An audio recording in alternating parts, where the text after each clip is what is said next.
Hello, my name's Jordan Del Grant, and welcome to the Wing Chun Qigong channel.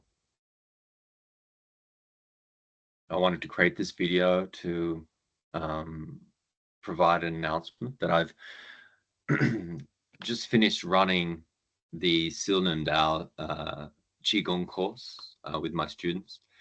The last time I ran this was probably a decade ago or thereabouts. Um, And that was a set of training that was taught directly to me from uh, Sifu Greg Choi. And I still have all the notes. So, for example, I did one-on-one training for about 8 hours with him every week. And after the session, I would jump on a plane to fly home and I would write out the entire lesson. I'd, I've got a pretty good memory just to recollect what people say. And so that allowed me, and he also endorsed me to then take on students and training that way. Um, what I can say is that this course is very different from what was passed to me all those years ago. Uh, there are levels of similarity, but there have been so many upgrades in my Wing Chun training on a continual basis that it would be, in a sense, unfair um, to teach that course uh, because what Sifu Choi had provided to me was something that was, of course, given to him from Grandmaster Yip Man, but he spent multiple years training and also upgrading himself and thinking about those things that were passed to him. And his Wing Chun upgraded. And then I came along, he met me, and he taught me that transmission. And so too, my Wing Chun is upgraded to this level, and I'm now teaching that next transmission. This is important for all martial artists and all martial arts. You wish to keep improving. Sifu Greg used to say to me, it's like the iPad. It always comes out with a newer version and a newer version and a newer version. And your martial arts should be like that. The idea of clinging to the past of something that was taught by a master 100 years ago or 50 years ago or such and such said this, we must do it this way. Those sort of things you have to be very careful of. Some of them, they can be correct statements and you apply that. Others can just be principles and they're correct too, but they can be interpreted and in a tactical fashion can be demonstrated in multiple and various ways. And then other times they can be simply draconian and have almost like a cult or religious feel to it. And that's what we see with, say, this over the last decade, the growth of the MMA scene has come through and really cleaned out all of those people who are had nonsensical beliefs in the sort of magical ways of their martial art. Now, just like MMA, if you go back to 10 years ago and you go to now, how much that has evolved, and it will continue to evolve. It will continue to get better. So too with the Wing Chun training, it needs to continue to get better. I wish to talk about now the components that are part of this Sui Nim Tao Dantian Qigong training. Firstly, unlike other schools, the Sui Nim Tao syllabus is not the first training course that's provided. I have now assessed that it would be a requirement to take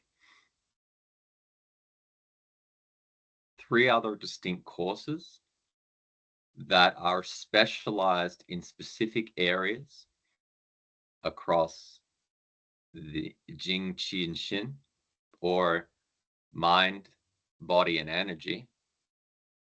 And with the specific training dedicated to each one of those areas, you are then in a much better position that you can begin to integrate those 3 things in a much more proficient fashion, which I personally believe is what Sui Nim Tao is trying to train. So with that, there is a case when you look back at history, they say that the Sui Nim Tao and Chum Q and Bill G were all once one form, but one of the teachers decided to split it up because each one trains a specific thing. When we look at Sui Nim Tao, we can see it has 3 sections. And each of those sections trains a specific thing. Looking to the mother art of Wing Chun, we can look to White Crane. Funnily, it is also the mother art of Tai Chi. If we look at other schools of Wing Chun, such as the Choi Shun Tin lineage, his teachings, if you are familiar with Tai Chi, would understand that they contain Tai Chi teachings.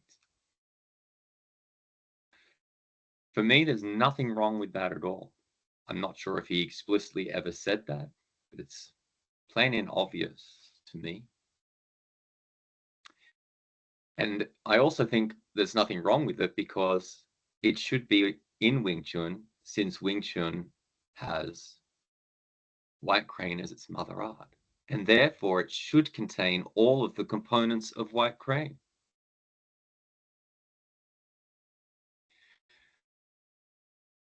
Investigating some of those components, such as when you look at the opening form of Tai Chi, they stand in a Wuji stance. And that stance is a stance that contains all of Tai Chi and is the beginning before you start splitting things up into yin and yang, and is of such importance for those who have done a lot of standing stake and looked into their body would understand that comment. We look at Sui Nim Tao and they clearly stand through 1, 2, and 3 sections. That's how important standing is. And there is something within the standing that needs to be mastered. The mastering of that is the different types of Jin. There is a balancing or neutralizing Jin that needs to be mastered before you can then apply the other Jins on top. The Sui Nim Tao is an introduction to discovering that. In other arts such as Tai Chi, again, they would call it Peng energy. But it's the same energy, whatever its name. Same energy as in the standing of Wing Chun. And we also have 2 types. Well, there's multiple types of Jin, but we can kind of categorize them into 2 types of soft and hard. what I've done is taken section 1 and provided multiple theories and combined with techniques to distill the, you know, inner secrets of the what's called the softer jinn. I don't wish now to say things like internal. Um, for me, you can't have the internal without the external, and you can't have the external without the internal. So I prefer to say that it's soft jinn, and it's a certain way of biomechanics physically, uh, energetic transmission or qi, and also the functioning of consciousness and how the parts arising within that, such as your thoughts and emotions, are all regulated to produce the result required. Um, Maybe with just that statement alone, you noticed I do these talks on the fly. Uh, the depth that's required in just that sentence is probably the explainer of why I have different courses leading up to it, and how you can be specific and specializing in different areas, and then that like Lego blocks building them together.